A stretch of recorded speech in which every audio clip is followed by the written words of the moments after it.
Perfect, I told my daughter-in-law, Tiffany, when she announced that 25 members of her family were coming to spend Christmas at my house. I'm going on vacation. You all can do the cooking and cleaning. I am not the maid. Her face went pale as if she had seen a ghost. But what she didn't know was that the real surprise was just beginning. My name is Margaret.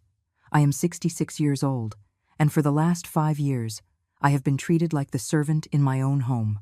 It all started when my son Kevin married that woman. From the very first day, Tiffany decided I was her personal employee. Margaret, get me some coffee. Margaret, clean this up. Margaret, cook for my guests. And I, like a fool, always obeyed. I thought it was how I could keep my family together, but I had reached my limit. That Tuesday in December, Tiffany swept into my kitchen as she always did, without knocking, with that fake smile I despised. She was wearing a ridiculously expensive red dress, undoubtedly paid for with my son's money.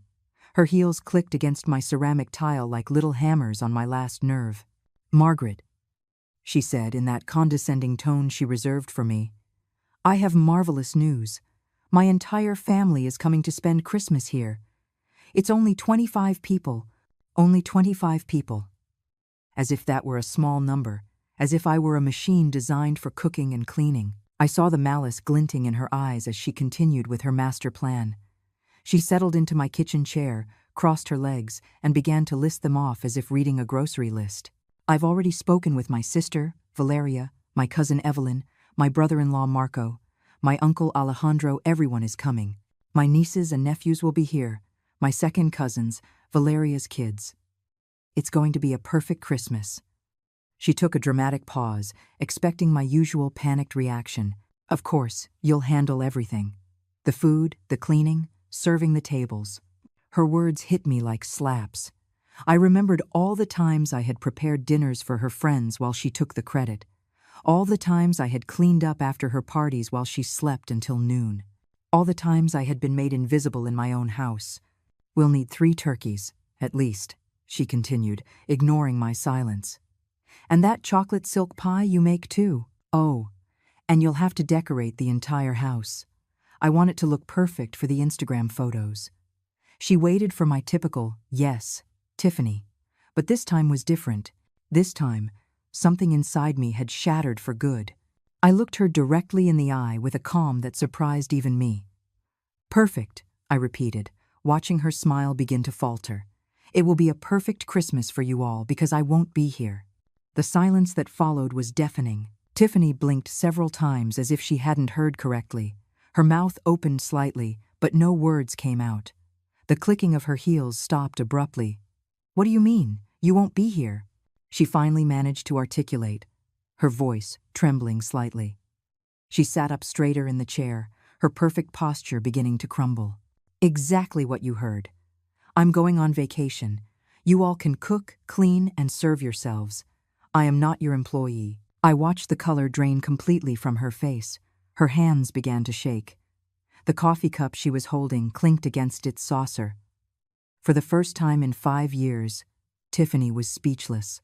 But Margaret," she stammered, "I already told everyone to come. It's all planned. You can't do this." "Of course I can. It's my house." Those 4 words landed like a bomb in the kitchen. Tiffany's jaw dropped, her face shifting from shock to indignation. She shot up from the chair, her heels clicking again, but this time with desperation. "This is ridiculous. Kevin is not going to allow this." "Kevin can have whatever opinion he likes, but the decision has been made." For the first time, I was in control. But what she didn't know, what none of them knew, was that my decision wasn't spontaneous. I had been planning this for months, and I had my reasons that would soon leave them all speechless. Tiffany's expression morphed from shock to fury in a matter of seconds. Her cheeks flushed, and her eyes narrowed like a snake about to strike. She stepped toward me, invading my personal space, as she always did when she wanted to intimidate me. "You know what, Margaret? I always knew you were selfish, but this is the absolute limit." Her voice became venomous, each word dripping with contempt. "My family is coming from far away, some from out of the country, and you're going to ruin their Christmas over a whim? A whim. 5 years of mistreatment, humiliation, and emotional abuse, and she called it a whim. I felt rage rise in my chest, but I remained serene. I had learned to control my emotions after so much time as her victim. "That's not my problem," I replied with a calm that unnerved her even more. "You should have consulted me before inviting 25 people to my house." "Our house!" she shrieked, losing her composure completely. "Kevin is your son. This house will be ours one day." There it was, the truth that had always hovered in the air but had never been spoken aloud. Tiffany didn't see me as family. She saw me as a temporary obstacle before she inherited everything I had built with years of hard work and sacrifice. "Interesting perspective," I murmured, watching her pupils dilate with panic as she realized what she had revealed. "Very interesting." At that moment, I heard keys in the front door. Kevin was home from work. Tiffany ran to him like a child tattling to her father, her heels clattering with desperate urgency. "Kevin! Kevin, your mother has gone insane. She says she won't help with Christmas. She says she's going on vacation and leaving us alone with my entire family." I heard their muffled voices from the living room. Tiffany spoke in a rush, her tone sharp and dramatic. Kevin murmured responses I couldn't make out. After a few minutes, their footsteps approached the kitchen. My son appeared in the doorway, his suit wrinkled after a day at the office, his face tired but annoyed. Behind him, Tiffany followed like a shadow, arms crossed and a triumphant expression on her face. She clearly expected him to put me in my place. "Mom," Kevin began in that patronizing tone he had adopted since his marriage. "Tiffany told me about your decision. Don't you think you're being a little dramatic?" Dramatic. My own son was calling me dramatic for refusing to be his wife's servant. I felt something cold and hard settle in my stomach. Something that had been growing for months finally crystallized in that moment. "No, Kevin, I'm not being dramatic. I'm being clear." "But Mom, it's Christmas. It's a time for family. Tiffany already invited everyone. We can't cancel now." "I didn't say to cancel. I said I won't be here." Tiffany stepped forward, placing herself between Kevin and me like a human barrier. "See what I mean? She's become completely irrational. What will my family think? What am I going to tell them?" "Tell them the truth," I answered calmly. "That you assumed I would be your employee without consulting me, and that you were mistaken." Kevin sighed deeply, running a hand through his hair as he did when he was frustrated. "Mom, be reasonable. You know Tiffany can't cook for 25 people by herself. And why not? I've cooked for her parties for years. It's time she learned." "But I work," Tiffany protested. "I can't take days off to cook. My career is important." Her career. A part-time position at a boutique she had probably gotten through Kevin's connections. But of course, her career was more important than my time, my energy, my dignity. "Then hire a caterer," I suggested with a sweet smile. "There are many excellent options in the city." "Catering costs a fortune," Kevin exclaimed. "Why spend thousands of dollars when you can?" He stopped abruptly, realizing what he was about to say. "When I can do it for free," I finished for him. "Like always. Like the employee you think I am." The silence stretched between us like a widening crack. Tiffany and Kevin exchanged nervous glances. I could see the wheels turning in their heads, trying to find a way to manipulate me into giving in. "Look, Mom," Kevin said finally, adopting a softer tone. "I know you've been a bit sensitive lately. Maybe you're going through some hormonal changes." Hormonal changes. Seriously. He was reducing me to a hysterical, menopausal woman. The fury I had been containing began to boil beneath the surface, but I managed to keep my voice steady. "There is nothing hormonal about this, Kevin. This is about one very clear thing: respect, and for 5 years, neither you nor your wife has shown me any." "That's not true," Tiffany protested. "We've always treated you well. You're part of the family.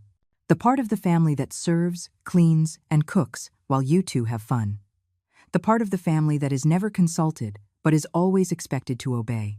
Kevin came closer, placing a hand on my shoulder as he used to do as a boy when he wanted something. But he was no longer the sweet child I had raised. He was a man who had chosen his wife over his mother in every conflict for the past 5 years. "All right, Mom. I understand you're upset. But think about it. It's just 1 week. After Christmas, everything goes back to normal. Normal. They're normal, where I was invisible except when they needed me, where my feelings didn't matter as long as their life was comfortable, where my house had ceased to be my sanctuary and had become their personal hotel. No, Kevin, things are not going back to normal. Because I'm leaving tomorrow. They both froze. Tiffany was the first to react, her voice rising an octave. Tomorrow? Tomorrow, I confirmed, enjoying the panic that began to gleam in their eyes. I already have everything arranged. What they didn't know was that I truly did have everything arranged, just not in the way they thought. This is insane! Tiffany shrieked, her eyes wide as she paced my kitchen like a caged animal. You can't leave tomorrow. It's impossible. My family arrives in 3 days. Well, you should have thought of that before you took for granted that I would be your employee, I replied, maintaining my serene tone as I calmly washed my coffee cup. Every movement was calculated to show that her dramatics didn't faze me. Kevin just stood there, shifting nervously from one foot to the other, clearly torn between supporting his hysterical wife and trying to reason with me. His eyes darted between the two of us, as if he were watching a tense tennis match. Mom, please, he finally murmured. At least tell us where you're going. When will you be back? I'm going to visit my sister in Miami, I lied smoothly, and I'll be back after New Year's. The lie came so naturally it surprised even me, but it was necessary. They couldn't know my real plans, not yet. After New Year's? Tiffany practically choked on her own words. But what are we going to do? I already told everyone to come. My uncle Alejandro already bought his plane tickets from Miami. Valeria canceled her plans. Marco took time off work. Those are their problems, not mine. I saw desperation begin to replace the rage on Tiffany's face. Her perfectly manicured hands trembled as she gripped the marble countertop, her knuckles white from the pressure. Margaret, her voice suddenly changed, becoming syrupy and manipulative. You know I've always thought of you as a second mother. You're so important to me, to us. You can't just abandon us like this.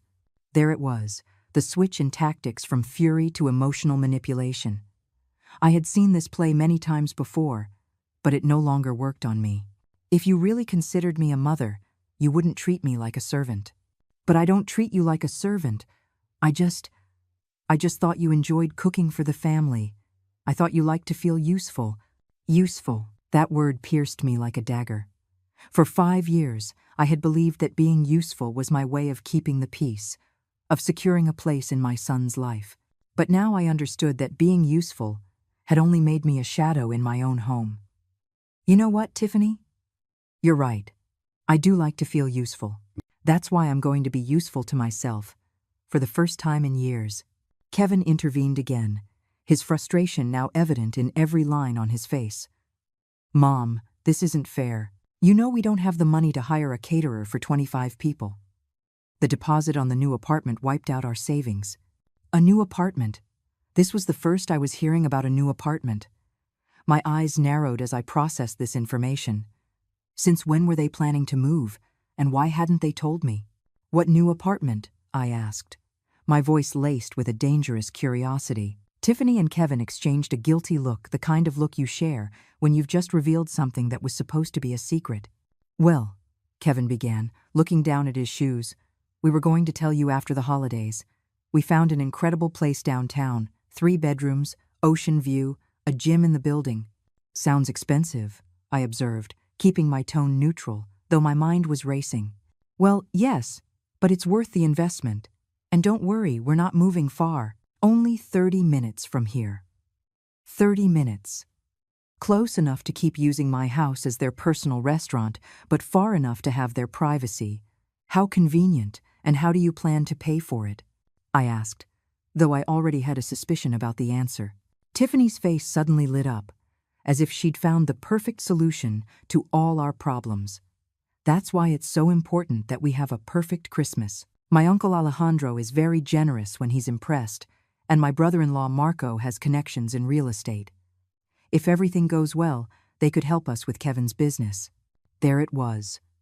The real reason behind the grand Christmas celebration. It wasn't about family or tradition. It was about money, about impressing wealthy relatives to get financial favors.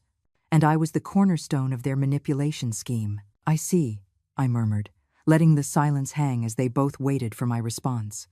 So, you need your Christmas to be perfect to impress the rich family. Exactly, Tiffany exclaimed, relieved that I finally understood the gravity of the situation. I knew you'd get it. You're so smart, Margaret. You always know the right thing to do. The right thing. For 5 years, the right thing had been to sacrifice my comfort, my time, my dignity to make their lives easier. But now I had a completely different perspective on what was right. You're right, Tiffany. I know exactly what the right thing to do is. That's why my decision stands. I'm leaving tomorrow. The hope vanished from their faces like spilled water. Tiffany began to breathe rapidly, on the verge of a panic attack. You can't do this. You can't ruin our future over a tantrum. It's not a tantrum. It's a well-thought-out decision. But what will my family think when they arrive and there's no one here to receive them? What will they think when they see there's no food prepared? They will think that their niece invited them without having the capacity to be a host. And they will be correct. Kevin stepped closer, his desperation now palpable. Mom, please, if you really need a vacation, we can postpone it. After New Year's, you can go wherever you want. For as long as you want, we'll pay for your trip, the hotel, everything. They'd pay for my trip? With what money, I wondered, if they had just said the apartment deposit left them with no savings. But it didn't matter. Their offer was 5 years too late. The offer is tempting, Kevin, but my decision is made. This is emotional blackmail, Tiffany burst out, her mask of sweetness finally falling away completely. You're using our situation to manipulate us. Emotional blackmail. The words hung in the air like an unwitting confession. Because if I was engaging in emotional blackmail by refusing to be their free employee, what had they been doing for 5 years? You know what emotional blackmail is, Tiffany? It's making me feel guilty every time I don't want to cook for your friends. It's telling me that a good mother-in-law always puts the family first when I refuse to clean up after your parties. It's assuming my plans don't matter because I'm retired and have nothing better to do. Every word was a bullet that hit its mark. I saw them both flinch slightly with each accusation because they knew it was true. All of it was true. That's not the same thing, Tiffany stammered, but her voice had lost all its previous force. You're right. It's not the same. Because what you two have done is much worse. You have taken my generosity for granted for years. The kitchen fell into a tense silence. I could hear the ticking of the wall clock, the hum of the refrigerator, Tiffany's ragged breathing. But what I could hear most clearly was the sound of my own approaching freedom. Because tomorrow, everything would change, and they had no idea just how much.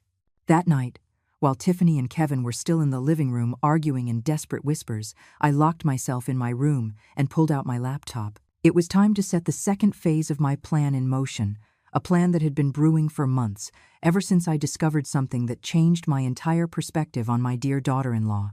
3 months earlier, while foolishly cleaning Kevin's home office, I had found a forgotten folder among his papers, filled with bank statements, printed emails, and legal documents. At first, I thought they were work papers, but something caught my eye. Tiffany's name appeared again and again in transactions I didn't understand. That night, after they went to sleep, I returned to the office and reviewed everything meticulously. What I found chilled me to the bone. Tiffany had been spending money they didn't have. A lot of money. Credit cards in Kevin's name that he knew nothing about. Personal loans using the house as collateral, and compulsive shopping sprees at luxury stores that added up to over $50,000 in debt. But that wasn't all. I also found emails where Tiffany discussed with her friends how to manage Kevin so he wouldn't discover her spending, how to keep him distracted while she kept shopping. And most chilling of all, a message thread where she planned to convince him to sell the house to invest in their future together. My house. The house I had lived in for 30 years. The house I had paid for with my work, my savings, my sacrifices. Tiffany wanted Kevin to sell it to pay off her compulsive shopping debts. That night, I couldn't sleep. I stayed awake until dawn, processing the betrayal, the manipulation, the deceit. But along with the devastation, something else began to grow. A cold, calculated determination to protect myself. The next day, I began my own silent investigation. I hired a private detective, a discreet man my lawyer had recommended years ago.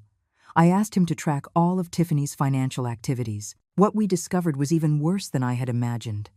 Not only was she a compulsive spender, but she had also been lying about her job. Her important career at the boutique was part-time, and she was barely making minimum wage, but she had been telling Kevin she earned 3 times that amount. Where did the extra money for her personal expenses come from? The secret credit cards, of course. And there was more. Tiffany had been telling her relatives that we were much wealthier than we actually were. She had told them that Kevin had a thriving business, that I had a considerable fortune, that our house was worth twice its actual price. All lies to maintain her image as a successful, well-married woman. Now, as I looked at my laptop screen in the quiet darkness of my room, I smiled for the first time in months. Because I had taken steps they couldn't even imagine. First, I had moved all my savings to a new account at a different bank, an account Kevin knew nothing about and would never have access to.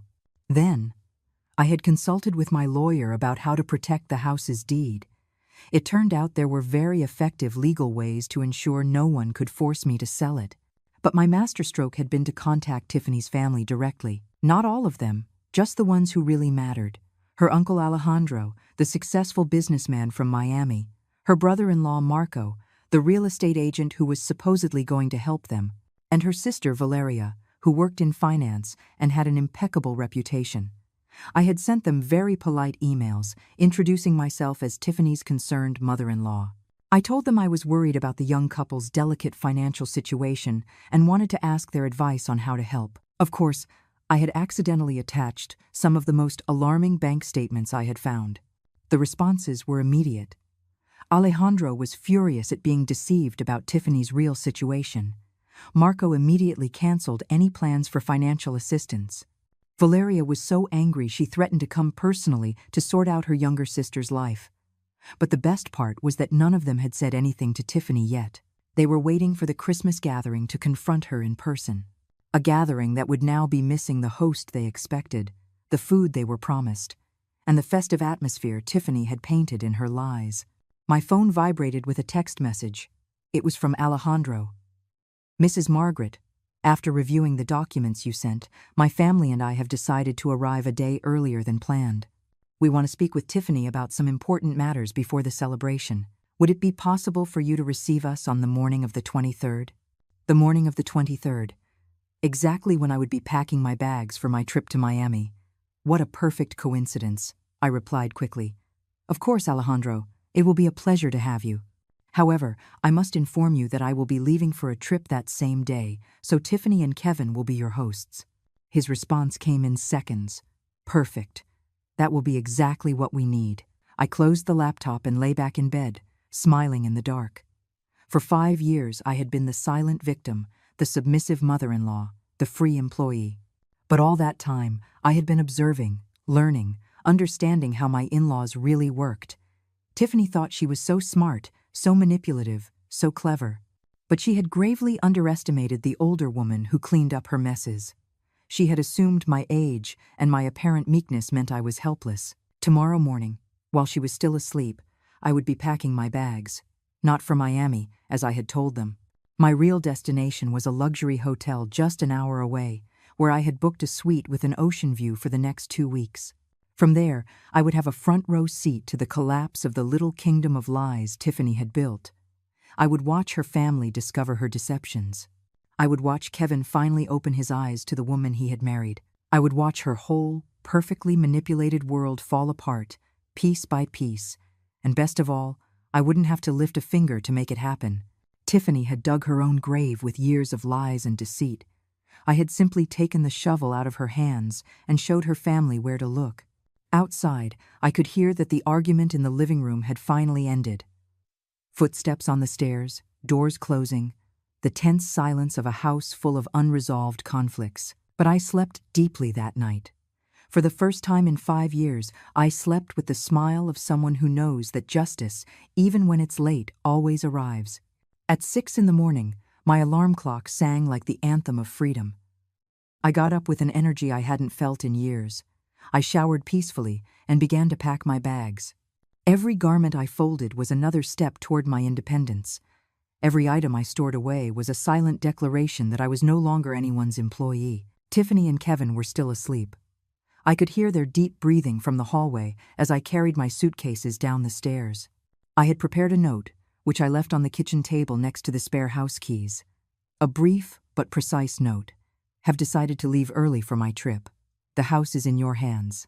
Enjoy your perfect Christmas, Margaret. What the note didn't mention was that I had made a few additional preparations before leaving, like completely emptying the pantry and the refrigerator. After all, if they were going to host 25 people, they needed to learn to be responsible for buying food. I had also locked away all my good china, my elegant tablecloths, and my Christmas decorations in my bedroom. If they wanted to impress the rich family, they would have to get their own supplies. But my final touch had been to cancel the cleaning service that came twice a week, a service that I paid for, but for which Tiffany always took the credit for having a perfectly kept house. Starting today, she could experience what it really meant to keep a house clean on her own. The taxi arrived promptly at 7 in the morning. As the driver loaded my bags, I took one last look at the house where I had lived for 3 decades. A house that had been my sanctuary, then my prison, and now would once again be my fortress. Because even though I was leaving temporarily, this was still my house, and I had every intention of reclaiming it completely. The hotel where I checked in was everything I had dreamed of during my years of forced domestic service. A spacious suite with an ocean view, 24-hour room service, and most importantly, absolute silence. No one shouting for me from the kitchen, no one expecting me to appear with fresh coffee, no one assuming my time had no value. My phone started ringing at 10:47 in the morning. Kevin, of course. "Mom, where are you? We found your note, but why did you leave early?" His voice sounded confused, still sleepy. He had probably just discovered the empty pantry and the fact that no one was there to make his weekend breakfast. "Good morning, Kevin. I decided there was no point in prolonging the inevitable. You two have a lot to do to prepare, and I am very much looking forward to some rest. But Mom, this is so sudden. Tiffany is, well, she's pretty upset." Upset. What a diplomatic way to say she was having a full-blown panic attack at the realization that she would actually have to take charge of her own life. I'm sure she'll manage perfectly. After all, she's a very capable woman. There was a long pause. I could hear voices in the background, Tiffany speaking in a rapid, hysterical tone. "Could you at least tell us where you are? In case of an emergency, I am safe and in a good place. That's all you need to know. Mom, please. I know you're angry, but this is extreme. Tiffany's family arrives in 2 days, and we don't know how." "Kevin," I interrupted him firmly. "You are 32 years old. Tiffany is 29. You are fully functional adults. I am certain you can solve your own problems without relying on a 66-year-old woman." Another pause. This one longer. "Fine," he finally sighed. "But promise me you'll be okay. And when are you coming back?" "I'll be back when I'm ready. Enjoy your Christmas." I hung up before he could insist further. I immediately put my phone on silent mode.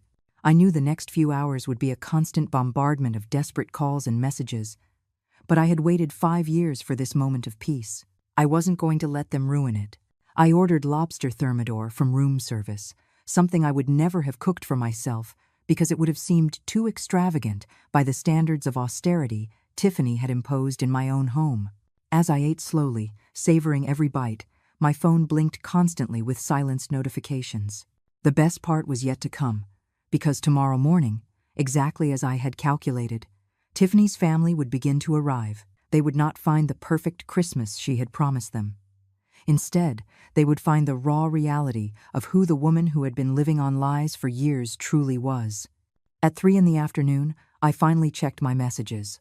There were 17 missed calls from Kevin, 31 from Tiffany, and an avalanche of texts escalating from confusion to pleading to outrage. But the message I was really interested in had arrived from Alejandro at noon. "Mrs. Margaret, my family and I will arrive tomorrow at 8 in the morning as agreed. We look forward to meeting you personally and having that important conversation with Tiffany. Thank you for your hospitality." Hospitality.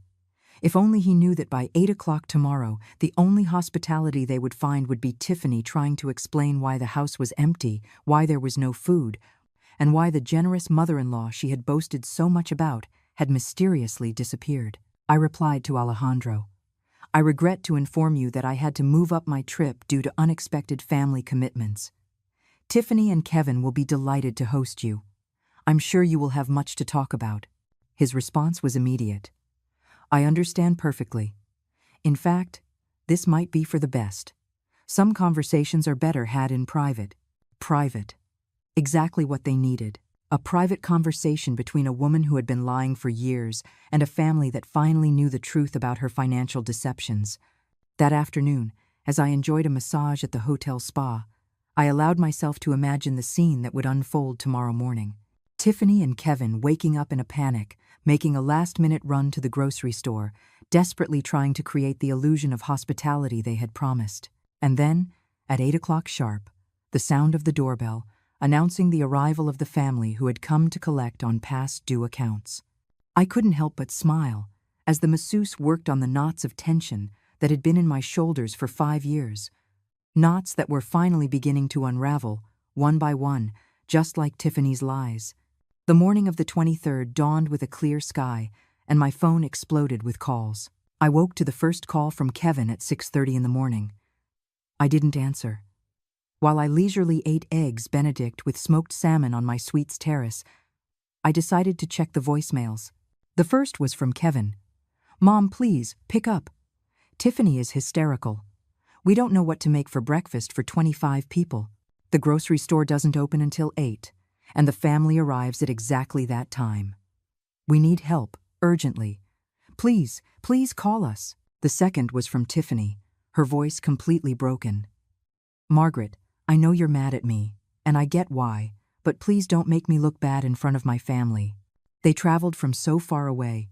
My uncle Alejandro came from Miami. Valeria canceled important plans. I don't know how to cook for this many people. I don't even know where to start. I promise, we'll talk later and fix everything, but right now I desperately need your help." The third message was even better. Tiffany again, now sobbing. "Margaret, I just checked the pantry and the refrigerator. Everything is empty. Why is there nothing? How am I supposed to feed my family? Where is the good china? Where are the Christmas tablecloths? Please, at least, just tell me where you put everything. Just that, please." Ah, yes.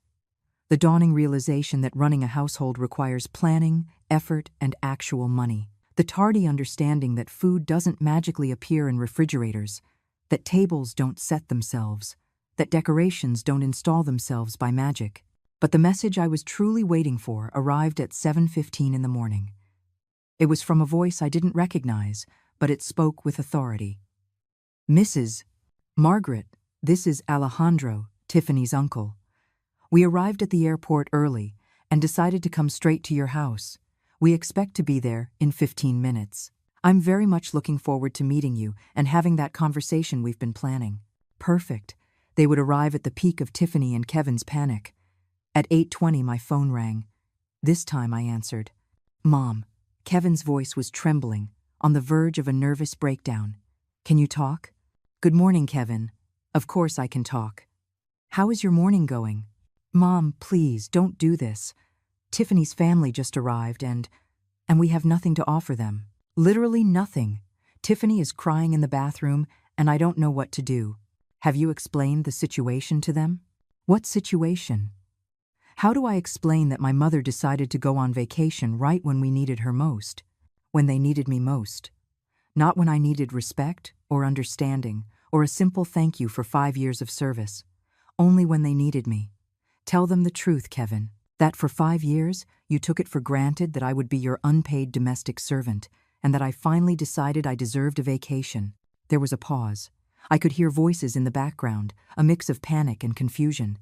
Someone was speaking sternly, probably Alejandro, asking where the main hostess was. "At least can you tell us where you always bought the food? What you used to make for special occasions? Anything to help?" "Kevin, I didn't always buy anything. I planned for weeks in advance. I researched recipes, made detailed lists, compared prices, and dedicated entire days to preparation. It wasn't magic, it was work, a lot of work." The silence on the other end told me he was finally beginning to understand the magnitude of what he had ignored for years. "Look," he continued, his voice smaller.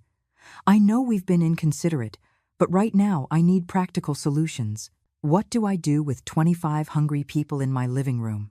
Order takeout, call restaurants, go to the supermarket, do what all responsible adults do when they have guests. But it's the holidays.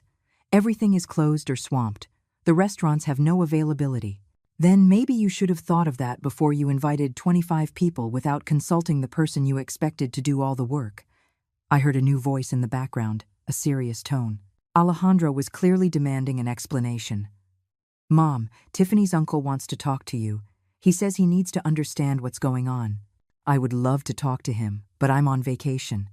Tell him Tiffany can explain everything perfectly. After all, she's the one who organized this gathering. Please, Mom, just 5 minutes. He's very confused and a little upset. I think he can help us solve this. Help us. Again, it was all about helping them. It was never about what I needed, what I deserved, or how they had made me feel for years. Kevin, listen to me very carefully. For 5 years, every time you needed something, I was there. Every time Tiffany wanted to impress someone, I did the work. Every time you had problems, I was the solution. Today, for the first time in half a decade, you have to solve your own problems. And that is not my responsibility. But it's my family, he finally shouted, losing his composure. I heard Alejandro's clear voice in the background. Young man, I need to understand what kind of family gathering you organize. Where is the woman of the house? Where is the grandmother who invited them? Alejandro had clearly understood from his conversations with Tiffany that I was the matriarch who organized these events, the main hostess, the person responsible for the family's hospitality. And now there was no one. Just 2 confused adults finally facing the consequences of their own choices. Mom, please, at least talk to him. Explain that there's been a misunderstanding. There is no misunderstanding, Kevin. There is a reality that you refused to see for years. And that reality is that without mutual respect, there is no functional family. I hung up. This time, I turned the phone off completely. It was time for the next phase. I went down to the hotel's business center. It was time to deploy the most delicious part of my plan. I sat at a computer and opened my email. I had several new messages from Tiffany's family. The first was from Valeria, the financially responsible sister. Dear Margaret, we've just arrived at your house, and the situation is quite confusing. Tiffany told us you left for an emergency, but we don't understand why the house seems uninhabited. There is no food, no Christmas preparations, and frankly, Tiffany's attitude is very strange. Could we speak by phone? The second message was from Alejandro, his tone considerably more serious. Mrs. Margaret, I respect that you had to travel for an emergency, but I need to understand what is happening in this house. Tiffany cannot coherently explain why the food she promised is not here, why there are no Christmas decorations, or even why she did not know you would be gone. This does not align at all with the family picture she painted for us. Please contact me urgently. Perfect. It was exactly the opening I had been waiting for. I replied to both emails with a carefully constructed message. Dear Alejandro and Valeria, I deeply apologize for the confusion. I was forced to move up my trip due to circumstances I would rather not discuss over email. However, I believe it is important for you to understand Tiffany and Kevin's true situation before continuing with any Christmas plans. The documents I previously sent you reflect only part of the financial reality. If you truly wish to help Tiffany, I suggest you have a very frank conversation with her about her spending habits and her unrealistic expectations regarding family support. Sincerely, Margaret. I sent the message and waited. I didn't have to wait long. 20 minutes later, my hotel room phone rang. It was the front desk. Ma'am, you have a long-distance call. A Mr. Alejandro says it's urgent. Put him through, please. Alejandro's voice was tense, but controlled. Mrs. Margaret, thank you for taking my call. I need to ask you some direct questions about my niece. Of course, Alejandro. I'm all ears. First, is it true that Tiffany has been asking you to cook and clean for all her family gatherings? That is correct. For the last 5 years, every time you have visited or she has had guests, I have handled all the preparations. And when she told us about the elaborate dinners and perfect events, was she organizing them? or were you? I planned everything from scratch. Tiffany took the credit. There was a long pause. I could hear voices in the background, clearly Alejandro arguing with someone. Second question. The financial statements you sent us, are they real? Completely real. I obtained them directly from my son's personal files. And Tiffany knows you discovered her debts? Number. Until today. She had no idea that I knew about her secret spending or her lies about her income. I see. His voice had turned to ice. One more question. Why did you decide to leave at this exact moment? Because I grew tired of being treated like a domestic servant in my own house. Tiffany assumed I would cook for 25 people without even asking if I was available or willing. The silence that followed was long and tense. Finally, Alejandro spoke, his voice dripping with disappointment and contained anger. Mrs. Margaret, my family owes you an apology. Tiffany has been lying to us for years. She painted a picture of you as a prosperous family where she was the perfect organizer. She asked us for financial help to expand Kevin's business, when apparently the money was to pay off her compulsive shopping debts. I'm afraid so, and we, like fools, were ready to help because we believed she had proven herself to be responsible and successful, when in reality, you have been the one keeping everything running while she took the credit. Well, now we know. And let me tell you, my family does not tolerate this kind of deceit. Tiffany is going to have some very serious explaining to do. Alejandro, if I may suggest something? Please. I think it would be beneficial for Tiffany to face the natural consequences of her decisions. She has lived in a bubble of privilege where others solved her problems. Perhaps it's time for her to learn to be truly independent. I completely agree. In fact, I have some news for her that is going to change her perspective drastically. The supposed financial support she was expecting from the family for her husband's business, well, that was entirely dependent on her demonstrating fiscal responsibility and transparency. After seeing these documents and the current situation, I can assure you there will be no support. My smile widened. I understand. But there's more.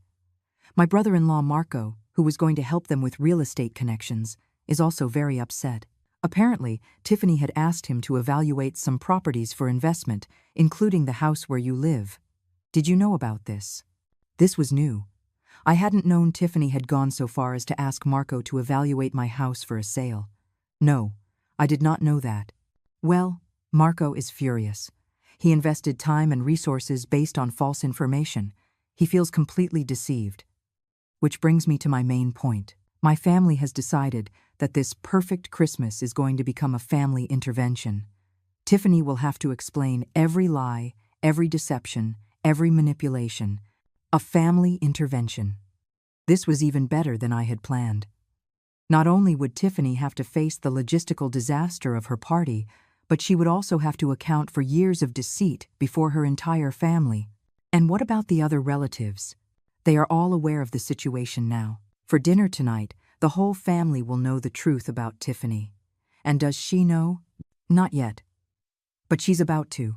I could hear voices rising in the background. Things were clearly escalating at my house. Mrs. Margaret, I have to go deal with this situation, but I want you to know that my family respects you enormously for enduring this for so long and for having the dignity to walk away. Thank you, Alejandro.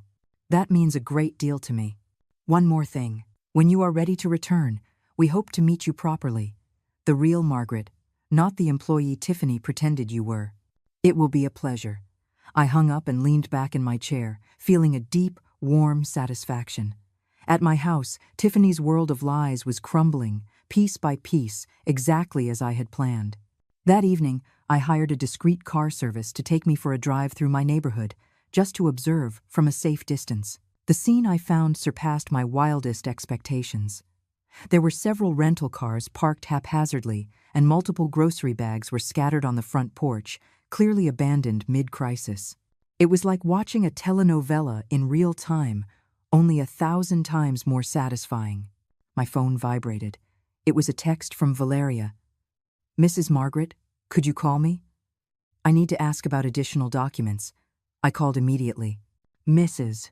Margaret, she said, her voice tense. I'm reviewing my sister's financial situation, and it's worse than we thought.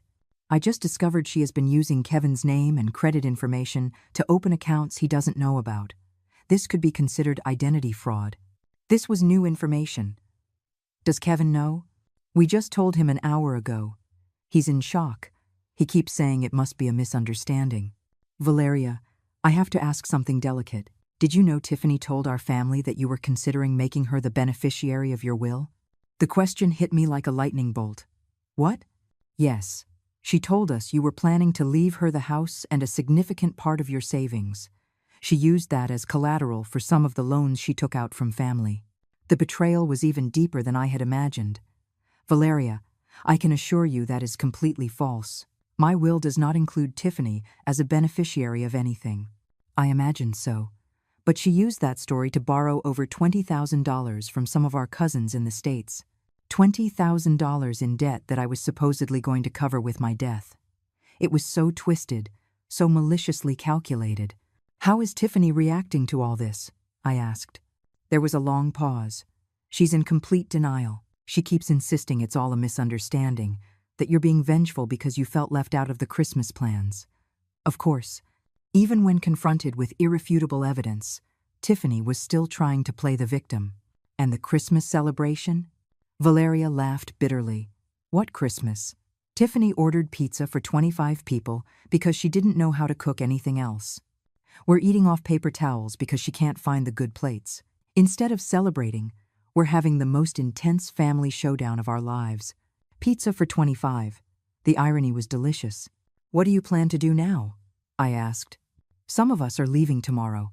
This isn't the family reunion we expected, but a few of us are staying to make sure she understands the consequences of her actions. All family loans are being called in immediately. The financial support for Kevin's business is gone, and we will be informing other family members to protect them from future manipulations. It was poetic justice. And Kevin? That's the saddest part. I think he truly knew nothing about her lies. He's devastated. My poor son. But I also knew this was the only way he would ever open his eyes. Valeria, there's one more thing you should know. When I return home, and I will return soon, I will be making some significant changes. Tiffany will no longer have free access to my house. There will be new rules, new boundaries, and new consequences for disrespect. That sounds perfect. It's time she learned to live in the real world. I hung up and asked the driver to take me back to the hotel. Tomorrow would be my triumphant return. The morning of December 24th dawned cold but bright.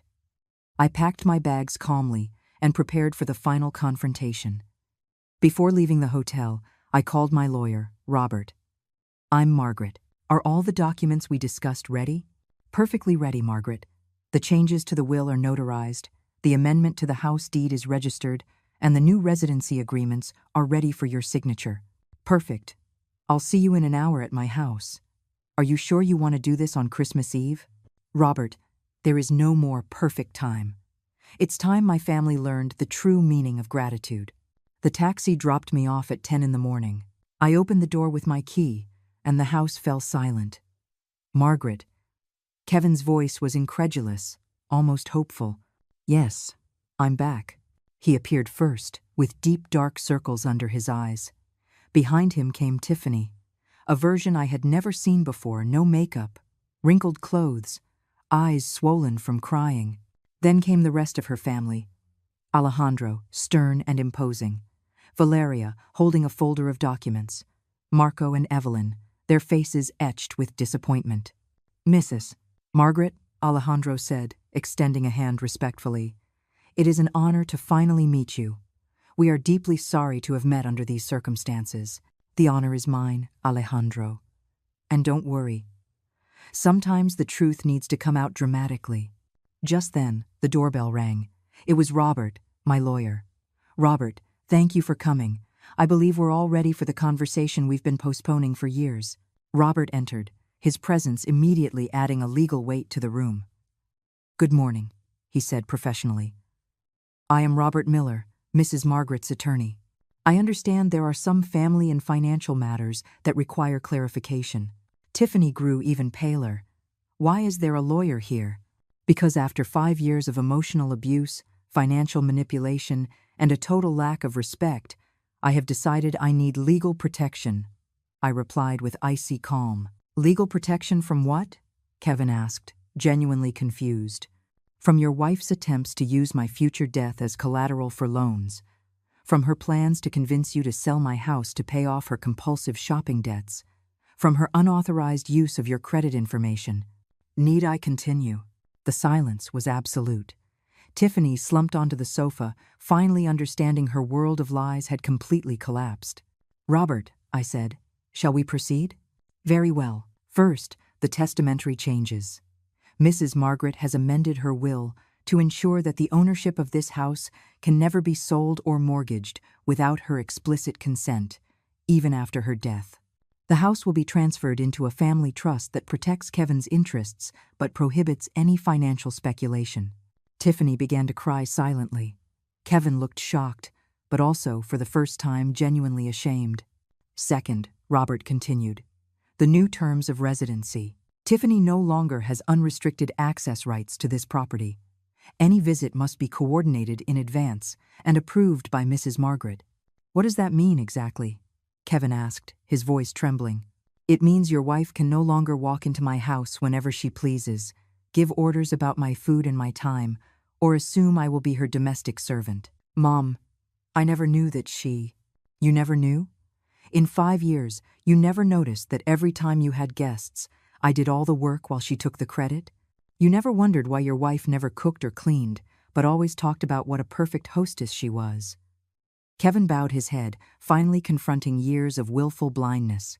Alejandro approached Tiffany, his voice heavy with paternal disappointment. Tiffany, our family gave you opportunities, trust, and support based on lies. You made us unwitting accomplices in your disrespect toward a woman who deserved our admiration, not our contempt. Uncle, I never wanted. You never wanted what? To lie about your income? To commit identity fraud? To promise inheritances that weren't yours to give? To treat your mother-in-law like a servant? Tiffany had no answer. There is one more thing, I continued, looking directly at Tiffany. You will pay back every penny you borrowed, using lies about my supposed inheritance. You will personally apologize to every family member you deceived, and you will learn to live within your actual means, not in the fantasy you built at my expense. And if she doesn't? Valeria asked. Then she will face the appropriate legal consequences for identity fraud and fraudulent obtainment of credit, Robert finished, closing his briefcase. I addressed the entire family gathered in my living room. For 5 years I sacrificed my dignity because I thought I was keeping the family together. But I learned something important. A family built on disrespect and manipulation is not a family at all. It is a toxic structure that hurts everyone involved. I looked specifically at Kevin. Son, I love you, but you have to decide what kind of man you want to be. One who allows his wife to abuse his mother, or one who defends respect and honesty in his family. Finally, I looked at Tiffany. And you have to decide if you want to be a responsible adult who faces the consequences of her actions, or continue to be a manipulative child who expects others to solve the problems she creates. The clock struck noon on Christmas Eve. Now, I said, with a smile I had been saving for months, those who wish to stay for a Christmas based on honesty, respect, and real gratitude are welcome. Those who prefer to continue living in fantasies and manipulations may leave. For the first time in 5 years, I was in total control of my house, my life, and my future. And I had never felt a freedom so sweet.